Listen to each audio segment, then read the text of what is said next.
So good evening, everybody. We're continuing on chapter 46. I believe this is the fourth class on this chapter. We're holding on page Samach Vav. Pretty much just a bit over the half of the page of Zeu Shekosav Yisim Likadeshim. So the message of the Alter Rebbe in this chapter is it gives that very elaborate example.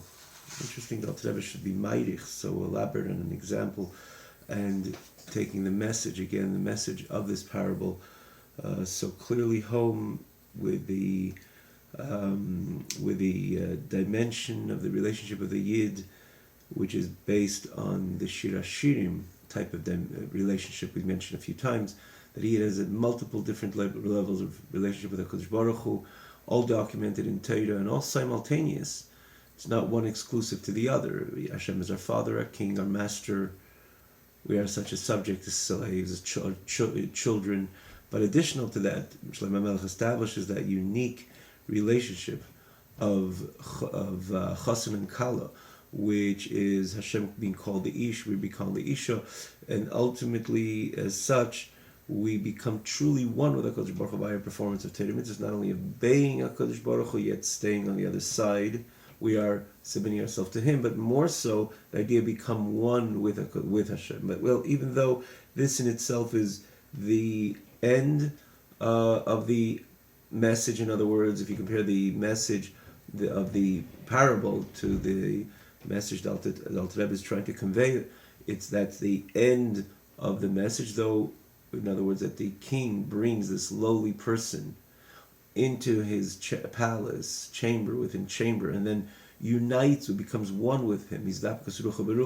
That's the end of the mashal, but yet, and then naturally this becomes the culminating point of the nimshal as well, the message. But it's the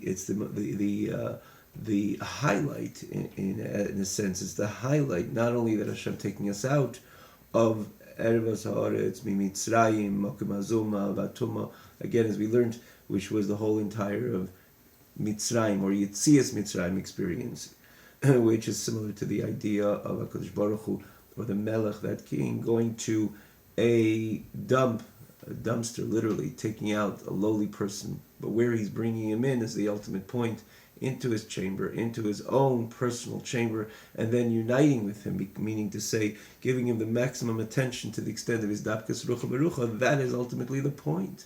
That a Yid has the ability, or this is what Hashem did for us. When He took us out of Mitzrayim, He didn't just make us free people, but He brought us Chayda Lifnei Mechayda, which is basically the Matan Torah experience.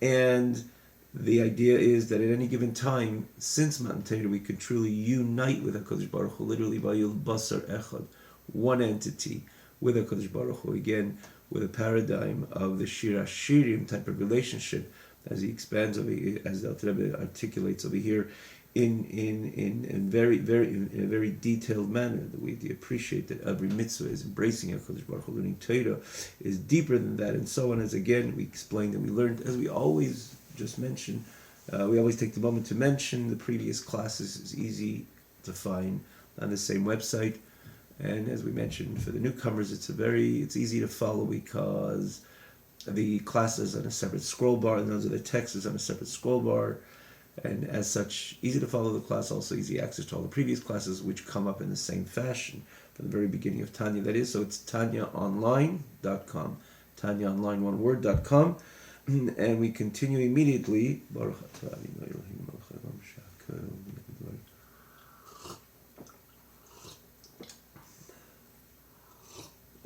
In other words, V'zeu Shekosim. This is what the is written in Torah. V'yisim li kadeshim, that you be to me holy people, ki kodesh ani Hashem, because I am holy. V'avdi leschem min ha'amim, and I separate you from the nations, liyes li, to be for me. V'aymer, and the pasuk continues, as well says, another pasuk, v'asisim es kol mitzvaysa, you'll do all my mitzvahs, v'yisim kadeshim alekechem, you will be sanctified to your God. Ani Hashem alekechem, I am your God. Or the Hashem is emphasizing in these psukim, in other words, clearly demonstrating so emphatically, my yidola, you know what Torah mitzvahs is, you're becoming one with me. Hashem himself, Pirush, Ka'adei Yakim HaMitzvahs Areini Elikash Lachem, through fulfilling the mitzvahs, I am your God, K'meila K'Avraham K'Yitzchak, just like Hashem was the God of Avraham and the God of Yitzchak, and everything about them was that unity with their Creator, with HaKadosh Baruch Hu.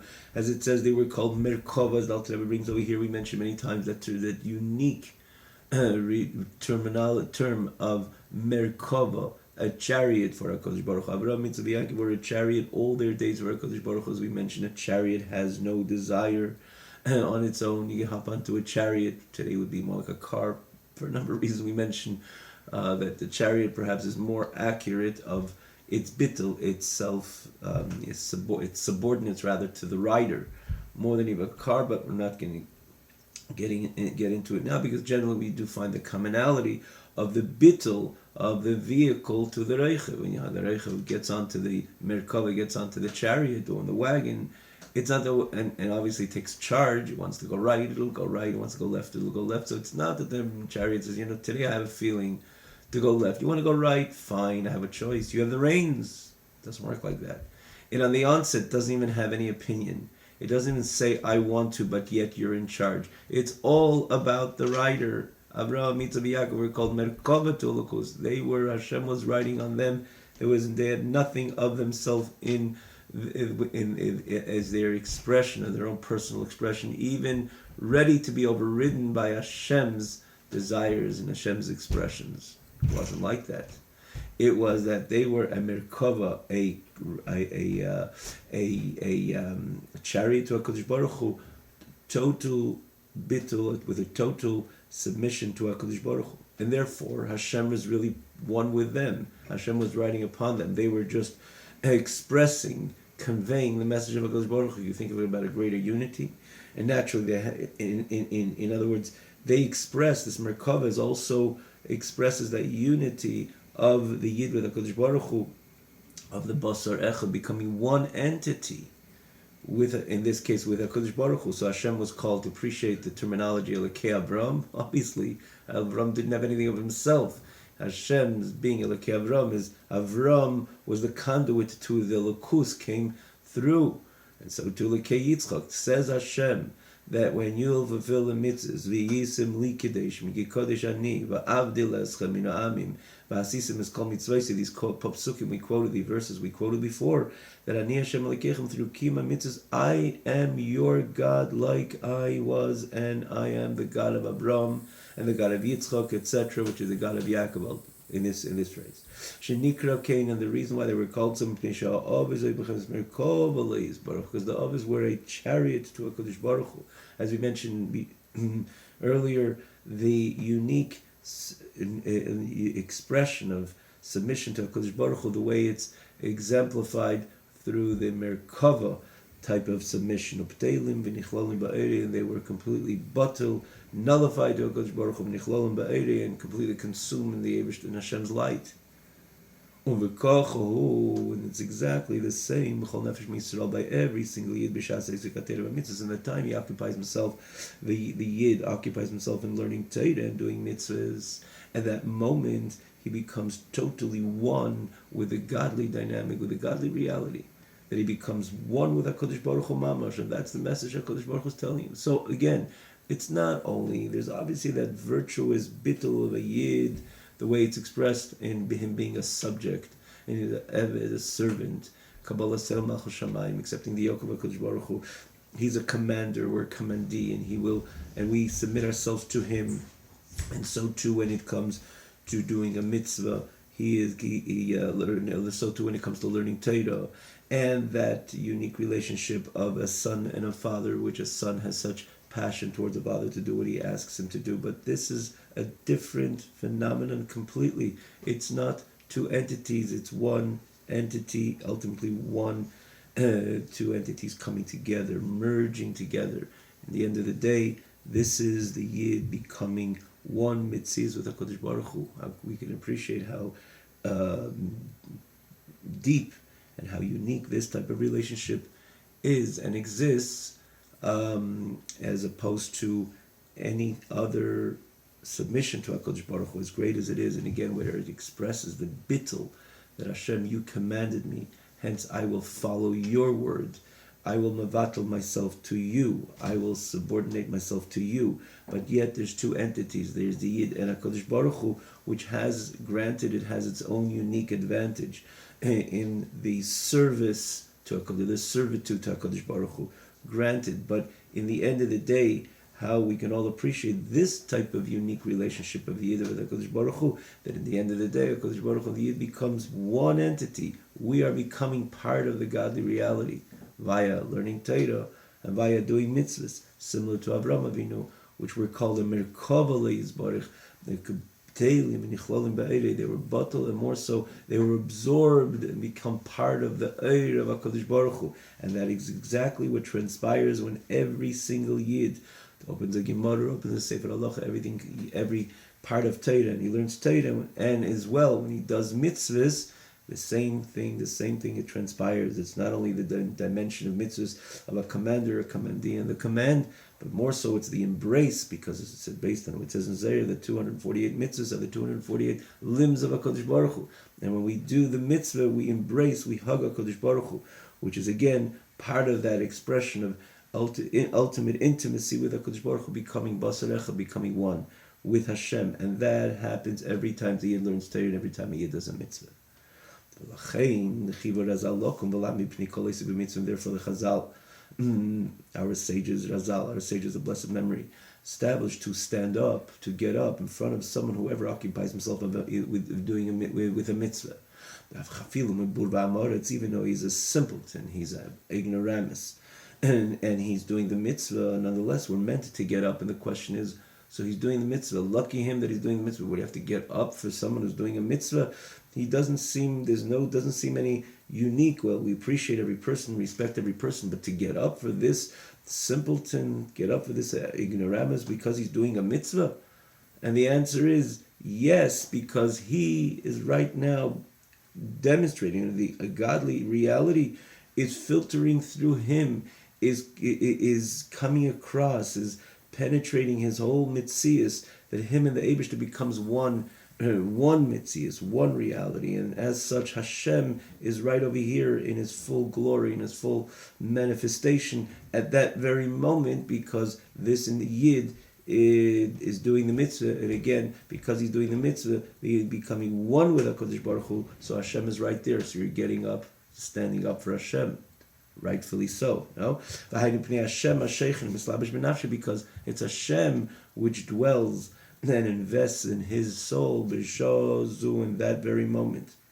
And the only question is, if Hashem is right there, really? I mean, if you think about it, why does it look like the minute before or the minute after? You see perhaps the sincerity of a Yid doing a mitzvah, granted, but if Hashem just rushed in the way he is, with his whole glory, with his whole regality of HaKadosh Baruch Hu, so why does it look similar to the way the appearance, the way a minute before and perhaps a minute after?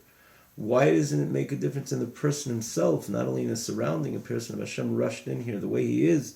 It should have been kind of an explosion of the infinity of HaKadosh Baruch Hu in the person himself's experience, and certainly for the people around. But the answer is, the truth of the matter is, it's all happening. The only difference is, can we experience it? And the only reason why we can't experience it, we're not experiencing that emes which is transpiring at that very moment, it's not because there is any minimization of the message or this truth and this reality. It's she'ein nafshi margesha, as the only thing is his soul does not feel that sensation, that feeling, that is because mipnei mosach ha'chemer ha'gufni. The only reason that his soul doesn't experience that sensation is because of the crass partition.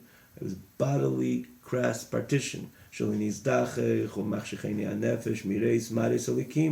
It was not refined, and it darkens the eyes of the soul to see, to experience the appearance of HaKadosh Baruch Hu, which is coming in, shooting in straight into that, projecting and shooting in straight into that moment when he's doing a mitzvah.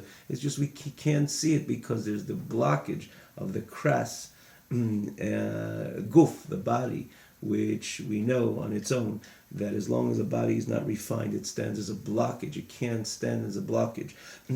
Blocking anything any light, in this case the godly light, to penetrate and come through accordingly, which is similar to, for example, the sun will be shining and brightly shining, and there's a strong curtain, and therefore as such in the room it's dark. People can discern a coin from a coin, an object from an object, and someone's going to say, what's with the sun today? Why isn't it adequately giving its light?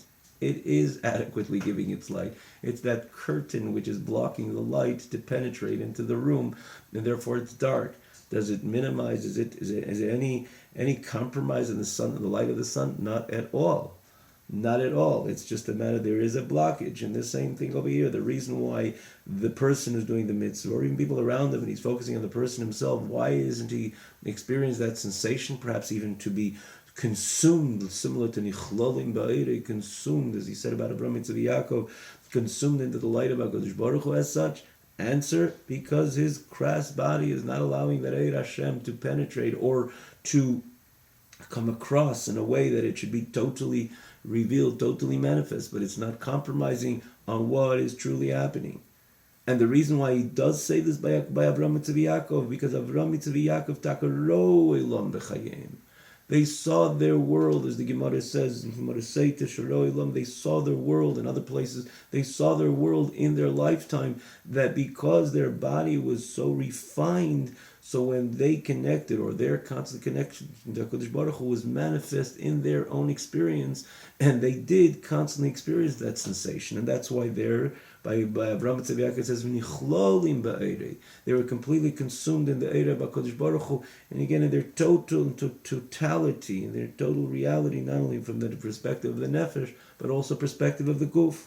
Like he says, and other tzaddikim, they saw their world in their own life. In other words, the world of Gan Eden, which again exemplifies the idea of a total manifestation of the reality of Elokus b'chayehem, in their life as they existed as human beings. Neshama biguf, and neshama in a body.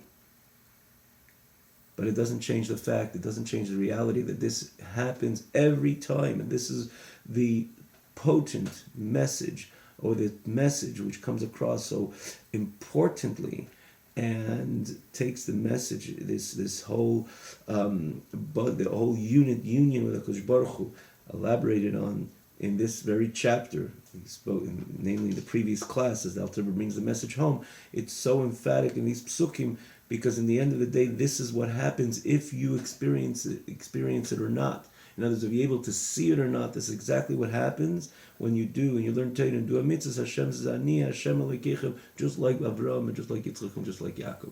What is really happening, I'm uniting with you exactly in the same way that I'm uniting with the union which transpired in the lifetime of Avraham and in Yitzchak and Yaakov, and which establishes the Hashem being Elokei Avraham, Elokei Yitzchak, Elokei Yaakov, Hareini Elokah Shalochem. Right now, when you're doing the mitzvah and you're learning Torah, the am your Elokah in the same exact fashion. And the only thing is, if you experience it, if you don't experience it, but it doesn't compromise on what's really going on.